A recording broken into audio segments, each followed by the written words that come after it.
folks, hopefully they'll join us. So welcome.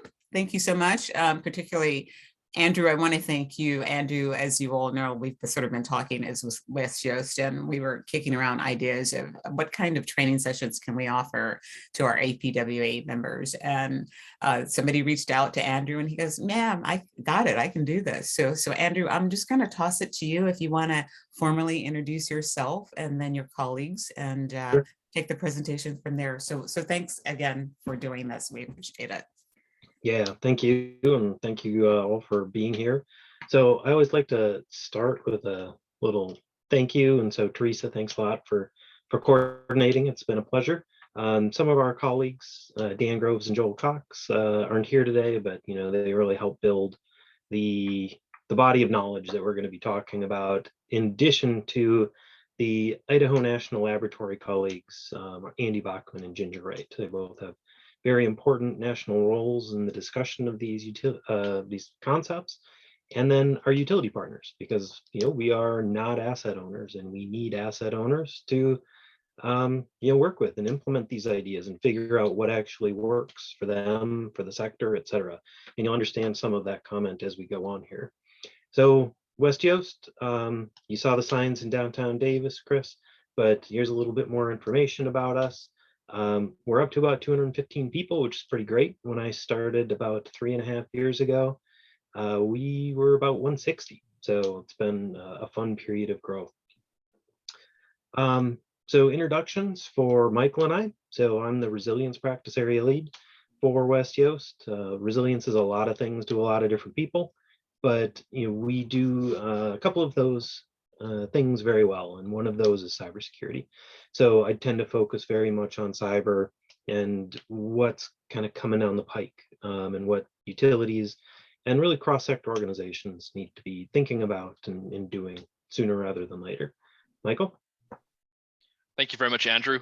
Thanks everyone for having us today. My name is Michael Grunbaum. I'm a control systems engineer with West Yost, located down in Southern California. I focus on managing cybersecurity assessments, SCADA master plans, and implementing those SCADA master plans. I've conducted about 70 plus cyber assessments, working along with Andrew and others on our team. We've also worked together with AWWA to develop and update their cybersecurity tool, and we've subsequently developed a cybersecurity tool with AWWA for small systems. So we've done quite a few of these assessments using these tools, and we're excited to share some of the things that we found during this discussion today. Excellent, thanks, Michael. So the agenda is, you can see it on the screen here. So before we kind of dive into some of these concepts, I'm curious, Rodney and Chris, how familiar are you with the expected regulatory changes relative to cybersecurity governance that are coming for the sector? Oh, I'm not very familiar with these, no. Okay. Me neither. Okay, sounds good. I always like to ask so that I can kind of tailor some of the questions. We'll talk about some concepts and some ideas, cyber physical resilience. We're going to use terms like CIE, which is cyber informed engineering, and CCE, which is consequence-driven cyber-informed engineering. Please forgive all the acronyms. Hopefully, on the other side of this hour we spend together, you will have a greater understanding of what those mean and the key concepts that underlie them. So, and also where to start. So I'm curious, as Rodney, you work with your clients, and Chris, you work with your internal colleagues at Pebble Beach. I'm very curious, if you have ever asked these types of questions, and if you don't want to say, that's totally fine, but I will just pose as you read. If you'd like to answer them, I'll give you a second here to do so.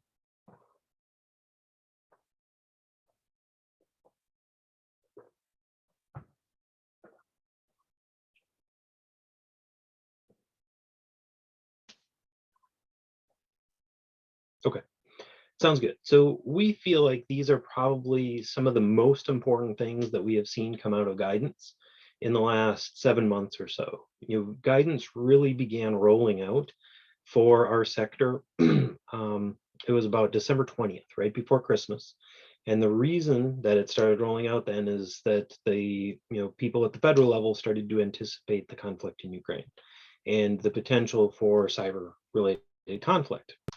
So amongst all of the other drivers, whether it be ransomware, the war, just the dynamic threat environment, and I don't like to focus too much on the fear and uncertainty and doubt or FUD in these presentations, but just to kind of establish a baseline, it is kind of helpful to talk about. And so we'll come back to that. But the expected regulatory changes, let's start there. So the Foundation for the Defense of Democracy proposed legislation that lawmakers are working on adopting.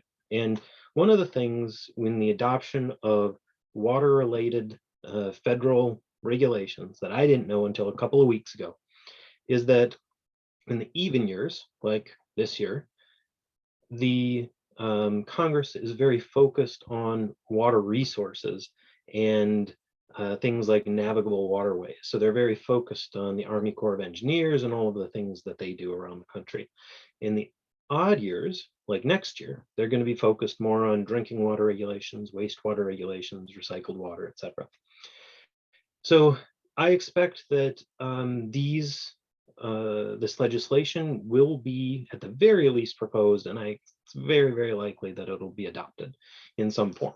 So we will, I'll highlight 3 of these. The first one is the establishment of really a new body that would sit over the water sector and provide cybersecurity governance. So are you guys familiar with NERC, which comes from the electric sector? Not intimately, no. Okay. Me neither. Okay, sounds good. And just saw Jose joined. Thank you for joining, Jose. So NERC is an organization much like what AWWA is today. And so about 20 years ago, NERC said, something's not right. There's going to be big changes coming for the bulk electric system. And so they said, we're going to stand up a new organization that will provide governance for cybersecurity, physical security, and reliability.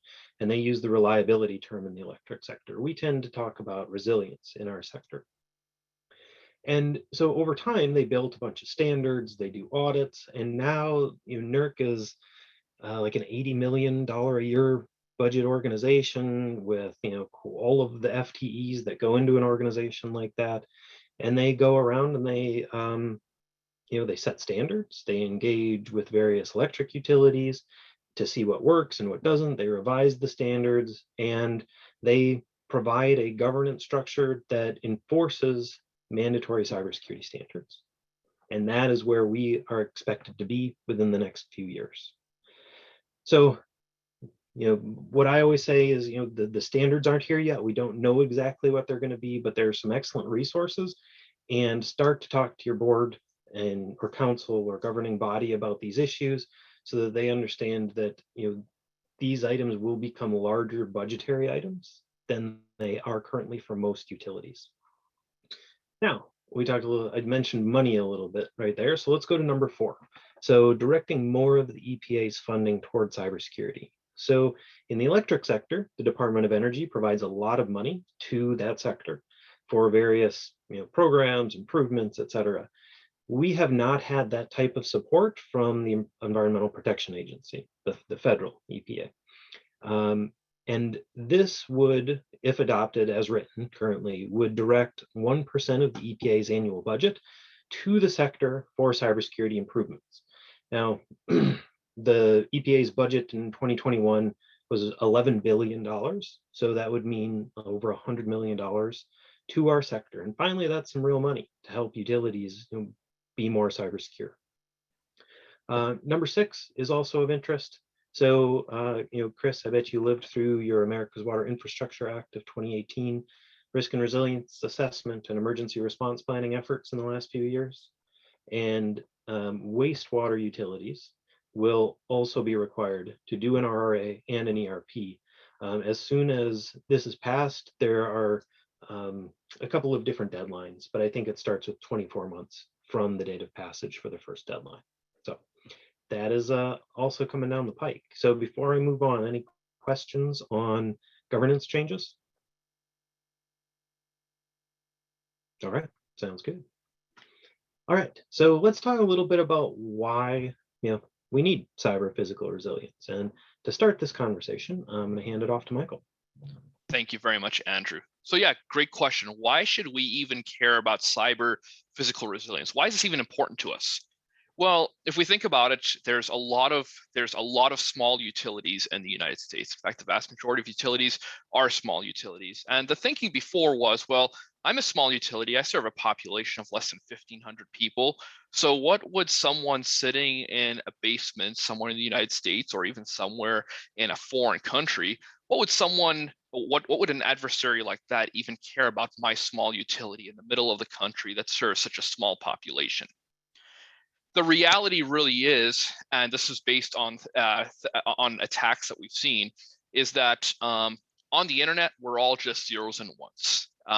The adversaries do not care how big we are or how small we are. They're trying to get an attack in on America's critical infrastructure. It's the landscape has transitioned from someone sitting in a basement in the United States to now someone sitting in the basement in Russia or China. It's become a nation state issue, a nation state cyber warfare. So the landscape has changed completely. It's now crossed our boundaries, and we are constantly under attack, no matter what the size of the utility is. And we have several examples just in the last couple of years alone that really have changed the cyber landscape. A lot of us are familiar with the attack that happened in Oldsmar, Florida, back in Super Bowl week 2021 last year. That was an attack on a water treatment system. So that one was very, very relevant. There was another one in Kansas, a disgruntled former employee. He had left the utility he was at. Well, they still had his credentials active, and he was able to log into their control system, and he was actually indicted on that. And then more recently, not specific to water, but still critical infrastructure, we know about the ransomware attack on Colonial Pipeline and the havoc that caused getting gas all the way up and down the East Coast of the United States. So certainly we can see the cyber landscape has changed. Really, the key takeaway here is it doesn't matter how big or how small we are. On the internet, we're all just zeros and ones. Andrew, let's go on to the next slide. We'll talk a little bit about how engineering here has changed. So this is a graphic that we can probably relate to. And really what we can see here is how engineering has evolved over the years. A lot of our old SCADA systems that are now being replaced were very analog. There were analog indications in the field, not much automation that went through a control system. Maybe some relay logic, a lot of just hardwired controls, but not a lot of smarts, if you will, that went back to a SCADA system. But what do we have now? If you look at even just in our homes, our coffee maker can be connected to Wi-Fi, our dishwasher, our stove, you name it. Everything either has an Ethernet port on it or can be hooked up to our Wi-Fi network. That's what we call the IoT, the Internet of Things. Well, that concept has been expanded to an industrial setting. We call that the IIoT, the Industrial Internet of Things. Basically, any MCC can now be equipped with an Ethernet port. The same thing for every VFD, for a valve controller, for a flow meter. Everything has an Ethernet port, a USB port, or can be connected to Wi-Fi. This really gives us a lot of conveniences. We have a lot of data that we can get back, and we can connect our systems very nicely, and in some cases very efficiently. But we've transitioned from analog control to a lot more digital designs, and it's introduced a lot of conveniences, but it's also introduced a lot of vulnerabilities. So because of that, our SCADA system, the SCADA network, and the things that are connected to it really are quite vulnerable to cyber attacks because everything is networked instead of local or hardwired control. So if we can go to the next slide, we have a couple really good quotes that really emphasize where we are today. General Michael Hayden said this, they're going to get in, get over it. Really, once again, emphasizing the fact that we're all just zeros and ones. So a determined adversary, no matter what we put in place, is eventually going to get in. So we talk about good cyber hygiene measures, things like good access control, things like unique usernames and passwords for operators, changing those passwords or conforming them to best standards on what those passwords should look like, implementing secure remote access, implementing multi-factor authentication. All of those things are great cyber hygiene measures that we can take. But in spite of our best efforts in implementing those measures, a determined adversary will still get in. It's not a matter of if, it's a matter of when. You may have heard of the term assume breach. This basically means that we assume our system will be breached. Well, we've transitioned from an assume breach state to a guarantee breach state. It is guaranteed that someone will eventually get into our system. A determined adversary will get in. Andrew, let's go to the next one. We have another great quote here. This one's my personal favorite from Michael Asante. He was the co-originator of CCE, which Andrew's going to talk about in a little bit here. He said their cyber hygiene is helpful for warding off online ankle biters, but it registers as barely a speed bump for sophisticated attackers aimed at particular targets. So a sophisticated attacker, someone who's really done their homework, someone who's familiar with your utility and has done their homework, they will eventually get in. So we need something greater than cyber hygiene. And this may sound like somewhat of a somber tone, and we don't want to minimize the importance of cyber hygiene. Cyber hygiene is super important, but we can think of it as closing the front door and then locking the front door. We can think of it as putting on our shoes and then tying the shoelaces after. It comes in a staged approach. Cyber hygiene is the closing the front door. CIE and CCE, as Andrew's going to talk about, and the cyber physical protections that we'll talk about, is moving from closing the front door to really locking the front door. So we really want to take that cyber hygiene to the next level, and we do that through engineering practices that we'll talk about. Andrew, let's go to the next slide. Thank you. So, basically the realities for our control systems, we've seen control systems being compromised. I mentioned earlier Oldsmar, Florida. That was a very practical one. There was a former employee in Kansas who accessed his former utilities SCADA system. There's a ransomware attack on Colonial Pipeline, and there've been many others. In some of these cases, they had some measure of cyber hygiene, but the cyber hygiene certainly could have been improved. But even in spite of pretty good cyber hygiene, a determined adversary still will get in. So what we need to do is do our best with cyber hygiene, but then let's now pivot from cyber hygiene to an engineering and operations focused approach. And this is really where CIE and CCE come in. Let's move to an engineering approach and see how can we engineer out these vulnerabilities, which is what Andrew's going to talk about now. Thanks, Michael. So one of the questions I always like to ask big groups of people when I go to conferences and talk about these topics is, who in the room, and it's usually, water operators, engineers, leadership, etc., who here considers themselves to be a defender of their infrastructure? And the first time I asked it was pre conflict in Ukraine, and fewer people raised their hands than they do now. I was at one event, and it was a room of about 70 people in the Bay, and one lady kind of slowly raised her hand in the front row. But I think that it's important that we all recognize that we are fundamentally defenders of our infrastructure and our customers at this point. And just to kind of articulate, maybe with a little bit of brevity, what we consider to be like cyber physical resilience, Michael gave a lot of good discussion. It's really preventing physical consequences that may be enabled by a cyber attack. So if your organization has a cyber attack, you don't want your customers to ever know, right? For a lot of reasons, but mostly this is very much about mission assurance.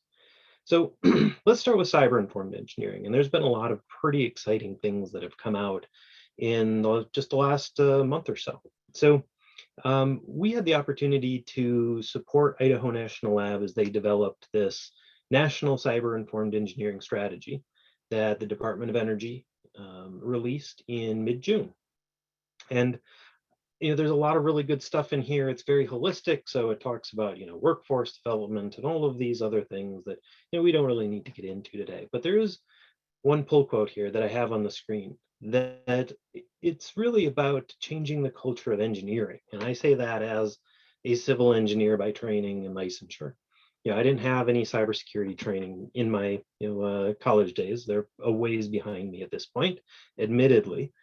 But I don't believe that the young civil engineers who are currently being trained have the cybersecurity included in their curricula either. So what this is saying is that engineers of all types, civil, electrical, mechanical, control system, need to include requirements and specifications focused on the resilience of those systems in the face of a cyber attack. And so we'll come back to this a little bit later. But one of the most important things that I've taken away from this is that as an engineering firm, we have to update the way we design any physical system. So within cyber-informed engineering, there are 12 elements, and this is very early. These are not all very well defined. So what I'd like to do is focus on a few here that I think are really most important. Consequence-focused design. So as an asset or system is being built, really understand what are the consequences of a cyber attack on that system, right? How bad of a day could you have? And then in the design phase, go and actually engineer those out. At the bottom of the left there, active defense. So this is one of my favorites. So for 150 or so years, water operators have been successfully delivering water and wastewater services to their customers. And they've done this because if you go out on the floor with the water operator, they can smell if something's wrong, hear it, feel it, right? They can just kind of sense if a pump isn't acting properly, all of those sorts of things, right? And to me, that is part of active defense, that system specific knowledge and expertise. But it really at this point needs to be married up with some of the really fancy new tools out there around network monitoring from companies like Clarity, Dragos, that does allow network traffic to be monitored continuously relative to the threat signatures from our adversaries overseas. So those types of things, right? A lot about what cyber-informed engineering is to me is marrying up the really good stuff from the past with the really good stuff of the now and the future. Cybersecurity culture. So I've already touched on this a little bit. I don't like to pick on the civil engineers too much, for my sake and for Chris's sake and maybe others. But we do need to change how we think about cybersecurity. It is not just IT's problem. We actually submitted a proposal to a sanitary district in the Bay Area not too long ago to talk to them about CIE and CCE and do some training and exercising. And it was the GM who said, yes, we want it. And we said, okay, we will send it to your engineering department. We sent the proposal to the engineering department. They took one look at it and they said, well, it says cyber, so this isn't for us. This is for IT. And we said, wait a second, let's talk about this. And we haven't quite resolved that, but they're starting to come around to understand that this is really about engineering out cyber risk. So there's lots of good stuff. I think this is going to evolve very quickly.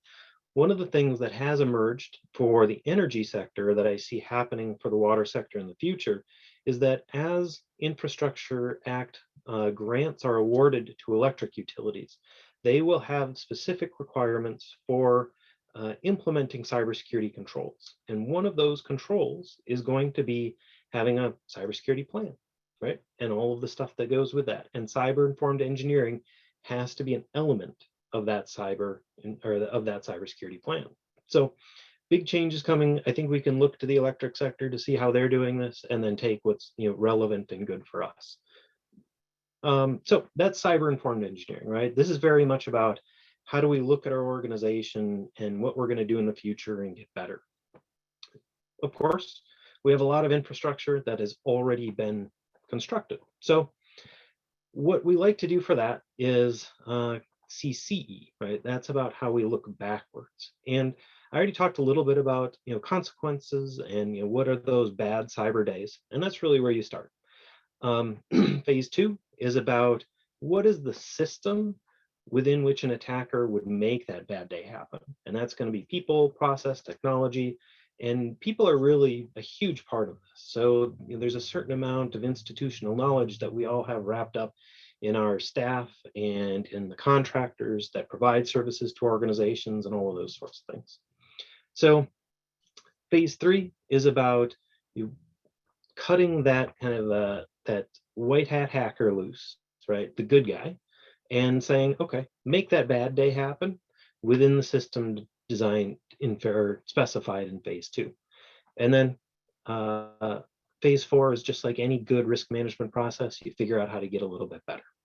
So that's the process. It's very much like any risk and resilience assessment or other risk management process, but there are some very unique concepts, and we'll come to those in a couple of slides. So just at a top level, right? The existing or the goal of CCE is to protect critical functions from existing and future threats, and proactively prepare for that next generation of cyber-enabled sabotage. It's also protective of mistakes, right? And I was doing a risk and resilience assessment for a utility, and we were walking the plant, and we always start at the influent and kind of walk our way to the point of entry into the distribution system. And one of the things that the operators noted to me was, as we walked up to the influent pipeline, they said, hey, look at that line there. And it was, like a line of a little bit of dust and corrosion. And I said, oh, all right, looks like maybe the pipeline was sitting there. And they said, yeah, the pipeline bounced not too long ago. And I said, your pipeline bounced? And they said, yep, the automated valve that controls the water flow from the pipeline into the plant closed too quickly, and a pressure transient went through the pipeline. And there's so much energy in that transient that the pipeline actually moved over a couple of inches. Now, this is a very well-maintained pipeline, relatively new. And imagine if that sort of thing were to happen to an old pipeline. Would that old pipeline actually be able to withstand that pressure transient? I'm not necessarily sure. And there are more and more utilities that are actually becoming very concerned about that and putting in very specific controls to make sure that those pressure transients, one, don't form, two, if they do, there are good backup plans and good protections on the physical assets. So let's dive in a little bit to some of the key concepts. So I used the term critical function, and within the water sector, I believe that we probably have a handful of critical functions. So for a water utility, it might be provide safe drinking water at enough pressure to meet fire flow and customer demand. Broadly, that's going to fit most water utilities. From a wastewater perspective, it's going to be safely collect and transmit that wastewater to a treatment plant, safely treat it and discharge it so that it doesn't harm the environment or degrade the environment. So, those are generally the critical functions. But if you think about any utility, there are all sorts of other functions around those critical functions that what we would say enable. And those enabling functions are going to be, people, they're going to be engineers, they're going to be management, accountants, IT, right? I work with a lot of IT departments, so does Michael. And the perspective we always like to bring is that, the IT staff are very much, in the service of the operators, right? You don't want to have the network disruptions or anything like that. You want to try and make those operators' lives as easy as possible, because there are going to be challenges and they're very busy.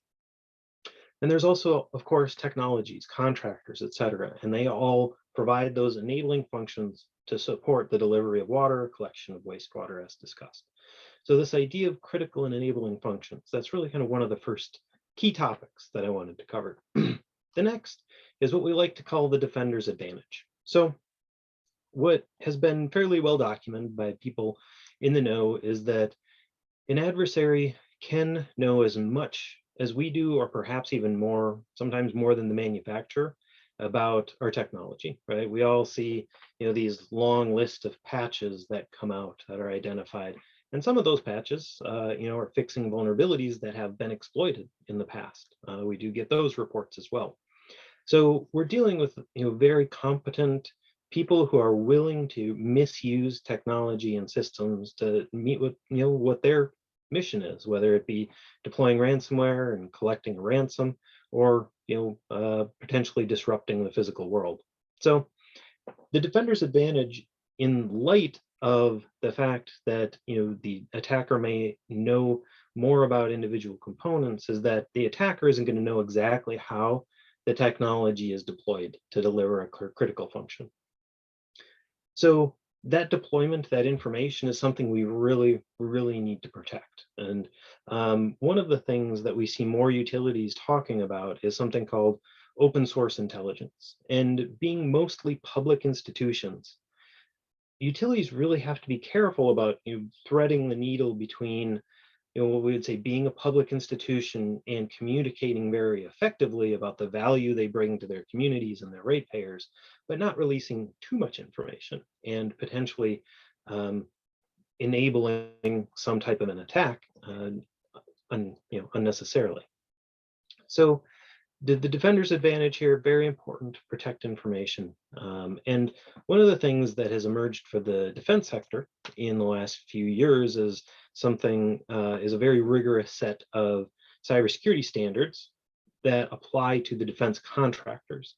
And I actually had a conversation with our IT manager, and he said, I can't believe we don't have those yet for the water sector. And so my guess is that we will probably have some pretty rigorous restrictions and standards and guidelines as providers of service to the water sector in the next few years that come with the larger governance changes that we expect.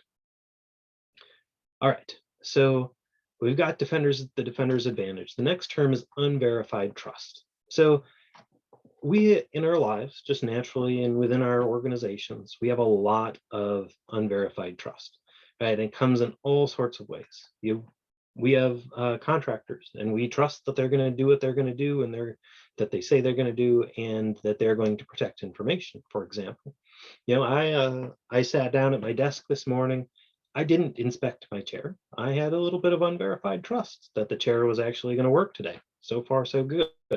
But unverified trust emerges in a lot of different ways. And this is what I like to consider actually being the attacker's advantage, because they can take advantage of the unverified trust. So you can see up on the screen here, what we really want to do is help utilities understand, where they have unverified trust, really shine a spotlight on it, understand it much better than they do, because once you begin to understand it, then it's no longer unverified. So in this, as noted on the previous slide, can emerge in a lot of different ways. So when we talk to utilities, right, they're always like, okay, well, where do we start? And there's this really nice graphic from that Department of Energy document I showed earlier. So there's a very talented lawyer from the American Public Power Association, which represents a number of smaller power providers across the United States. And she said, not every cyber problem requires a cyber solution. So as we think about the engineering of our systems, how do you transfer that into something that's really actionable? And this is something that I drafted and actually really resonated with the audience at the AWWA's ACE conference last month. So we say, okay, when you're in the design process, or if you're not, you still need to ask it, because it may drive better design decisions in the future. Say, all right, how bad of a day could we have if a malicious cyber actor owns our control system? And when we say owns, that means they can do anything they want. They can make changes to what the physical equipment is doing. They can get from potentially one segment of the network to the next, and we can't stop them. So what we are trying to get asset owners to do here is to really begin to incorporate these concepts into every component of the design process and rehab and rehabilitation process. for any type of asset. All right, so Michael, I'm going to hand it over to you now to talk a little bit or revisit the concept of assumed breach. Thank you very much, Andrew. So we talked earlier about the concept of assumed breach, where we assume our system will be breached. It also ties in with what Andrew was talking about that unverified trust. A typical example here of unverified trust would be something that's completely controlled by automation through our SCADA system. That's an example of unverified trust, because we are completely relying on the fact that our SCADA system will always be available, there will be no attacks, and the equipment will not fail, so that it can handle that process. So what do we need? Well, as Andrew mentioned earlier, not every cyber problem requires a cyber solution. So we rely on cyber physical protections. We have some examples of this. One of them you can see in the picture here. We have the consequence, or what a bad day could look like. In this case, it would be overpressurizing this main. How do we counter that? Well, that logic could be handled in a PLC, but if it were handled in the PLC, what happens if the PLC goes down? What happens if there's an attack? What happens if the PLC is unavailable? So what we would do instead is use a high pressure switch, and instead of wiring it directly to the PLC, wire it to the pump controller. That way it's tied into the pump start-stop circuitry and will directly shut down the pump. That way also, if an adversary gains access to the PLC or is able to modify the programming, they're not able to bypass that interlock to the pump.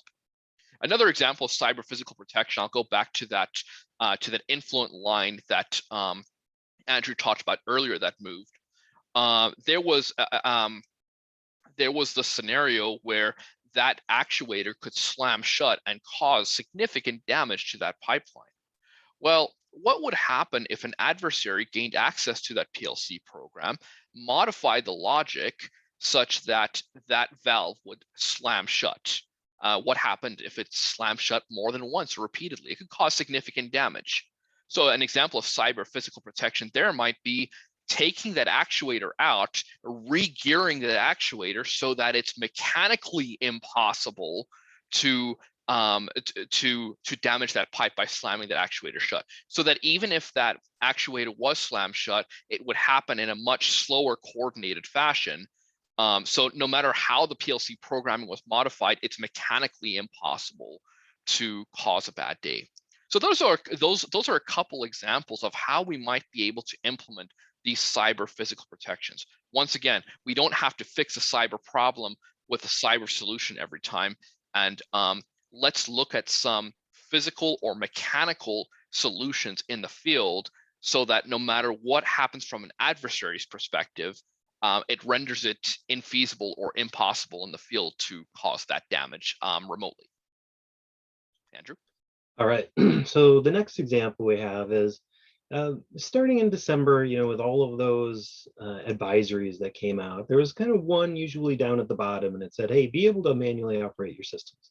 And so this is something that we've really been pushing on for a couple of years, because we kind of feel like, hey, look, if you've engineered your systems and your staff have the knowledge so that they can operate the system when I say manual, I mean a local manual without automation, then you've got a leg up, right? Like I said earlier, the customer never knows that there's been an issue at the plant. So what we've been doing is we have been working with a couple of utilities on what we would call a day without SCADA exercise, just to simulate that loss of automation and response. And we did an exercise for a pretty large utility in Northern California. And one of the people who was there just as an observer was the lead operator from a plant on the other side of the city. And that lead operator said, this is a really great question. I don't know if I can backwash my filters manually. And so he went back to the plant. He realized that they had no documentation on how to backwash filters manually, and nobody on staff had actually ever done it. So they actually went to the PLC program and said, hey, PLC program, tell us, what you do when you backwash a filter.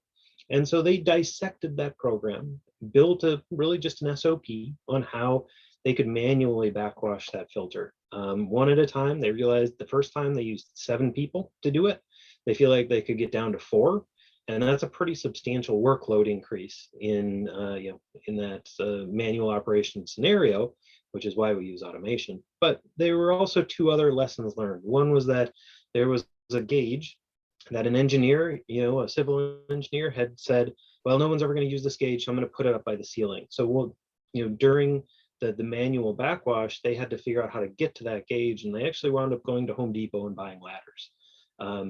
Now, anybody who does health and safety work realizes, well, that brings on a different type of risk in that operation. Then also, the lead operator had recognized that the youngest operator who was on staff was actually born after the plant had been fully automated. And that's how much turnover there had been. And the lead operator, I mean, he was a guy in his probably early to mid 40s. So he wasn't, the usual kind of 60 to 65-year-old that we see. That generation had already moved into retirement. So there were some others, but I think in the interest of time, I'll hand it back to you, Michael. Thank you very much, Andrew. So value engineering is another area where, when it comes to resilience, we just need to be cautious. And it's a very common component of many large design jobs, especially building new plants or new processes. And it's really this balancing act between cost and resilience. So it's an effort to reduce cost or find ways to save cost. But the question is, at what cost does that happen? And as we can see in the graphic here on the slide, a lot of times resilience really is the cost. We have an example. We were preparing for a SCADA upgrade at a regional wastewater facility, and we were planning to take various portions of the system down for these upgrades. And as we were walking through the plant, we came to influent chamber at the front of the plant, and we saw the pumps there, which were required to pump wastewater out of the chamber for treatment. And we asked the question there, so how are you going to operate these pumps manually during the SCADA downtime when we're doing these upgrades? And so they replied to us that they had the capabilities to operate them in manual. So we asked them to prove it.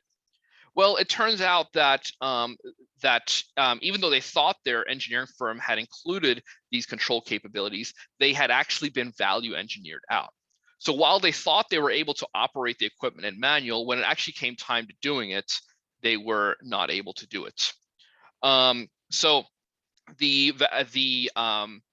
design team at the time decided to save money by removing these hardwired controls. And because those hardwired controls were not there, even if you had those selector switches, they weren't going to do anything if the PLC is down. So in the case of a ransomware attack on the system, these pumps would have been completely inoperable. This would have resulted in potential spills and damage to the equipment if that wiring could not be put in place pretty quickly. So the utility went immediately, found the funding to build these controls back in. And really the key here is it's really not costing very much money to put in these hardwired controls, to have this physical infrastructure in place to be able to operate this equipment manually.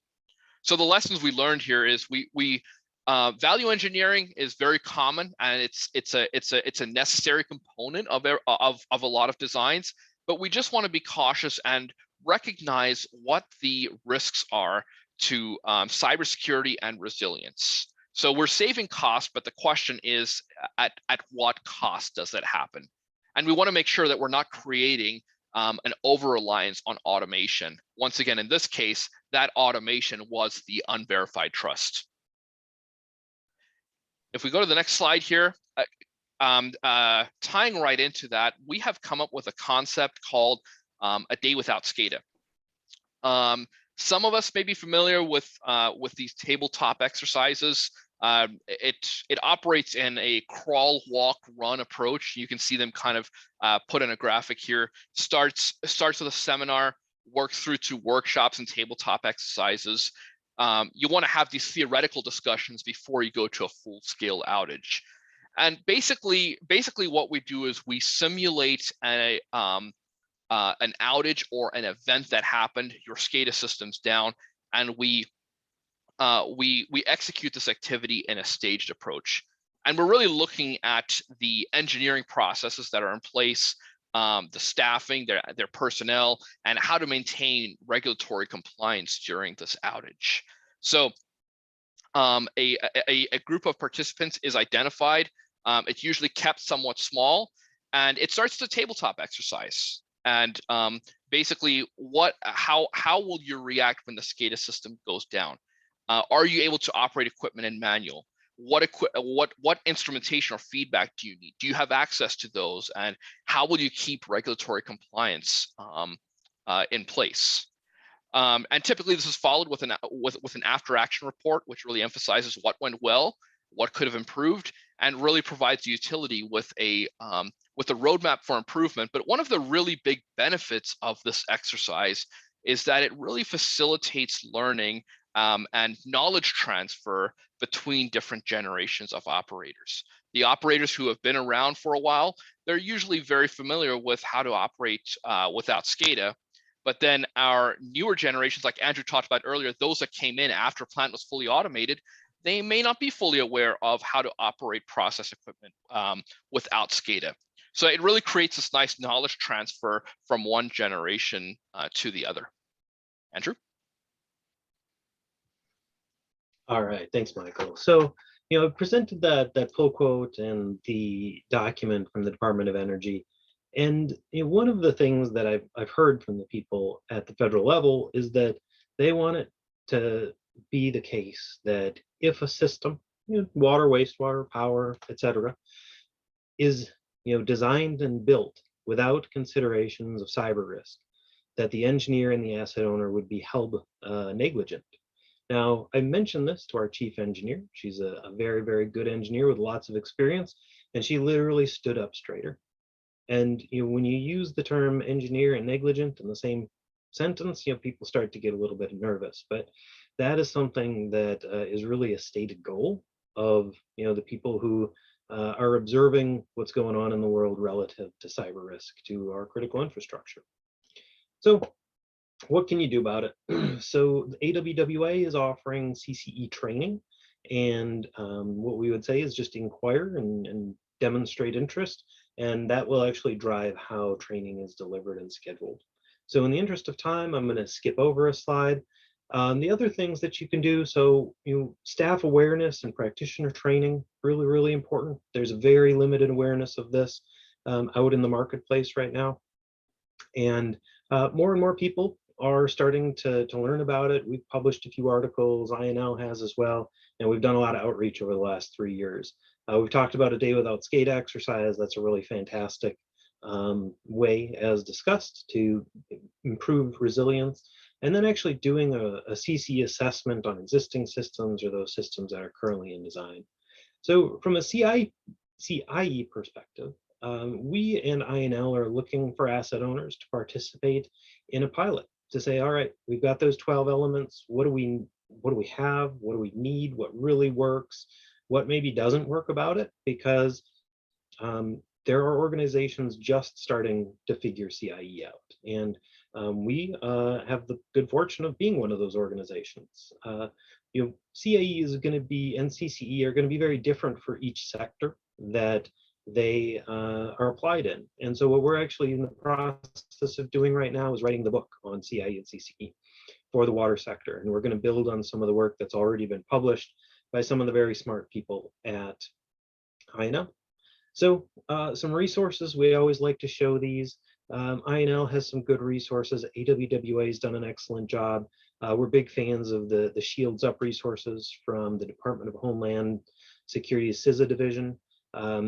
If there's a big element of this that's related to workforce issues, so BayWork is a wonderful organization.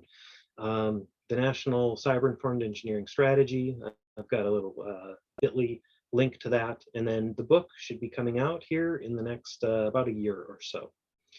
So I always like to end on one quick story, and that is back hundreds of years ago, ship captains used to navigate by celestial navigation, right? They would use the stars and the tools developed to do that. And for a long time, those skills were taught to U.S. naval candidates, officer candidates at the U.S. Naval Academy. And then, the global positioning system and all of the good things that came with that became really part of the toolbox that the Navy used. And at some point, probably around 15 to 20 years ago, somebody said, we don't need to worry about celestial navigation. We've got GPS, we're good to go. And then about 10 years ago, they said, well, wait a second, this GPS is pretty vulnerable and there are lots of things that could go wrong. So they actually started teaching officer candidates celestial navigation again. And what this demonstrates to me is that, look, automation and the technology, it's all wonderful, but at the end of the day, it's about the people and the engineering tools that they have to carry out their mission. And we should all be doing this, whether it's, for our communities or our organizations or our families. And with that, we've got a couple of minutes left, and thank you for attending. I'm curious, Rodney and Jose, any questions or comments? Oh, thanks. Yeah, it was a very interesting presentation. I've been taking notes and sending emails with ideas to discuss on some DIP projects we're working on. So I appreciate bringing the training. Excellent. Jose, thanks for joining. I'm curious if you're able, who are you with and where are you and what do you think?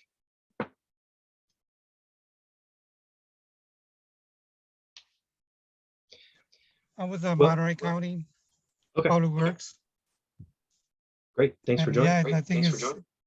this is something that we have to think about on automated systems for the future. Excellent. Excellent. I also see that Christy joined us. Christy, I don't know if you came in late, but if you had any thoughts or anything you wanted to share. It looks like she may have dropped off, Teresa. Okay, thanks. Me personally, I thought it was quite interesting. This is out of my ballpark, but I found it fascinating and interesting and could see where this is certainly something relevant that agencies and organizations need to look at. So thank you. Well, thanks for the opportunity to present, and I hope that the recording works out well. And if there's any follow-up questions or comments or anything, Teresa would be happy to hear those and answer any questions. And yeah, if you have any suggestions on how we can continue to get the message out, we would appreciate it, because we feel very strongly there's something like 70,000 water and wastewater systems in the country. Right. And we want everybody to be thinking about this sort of thing.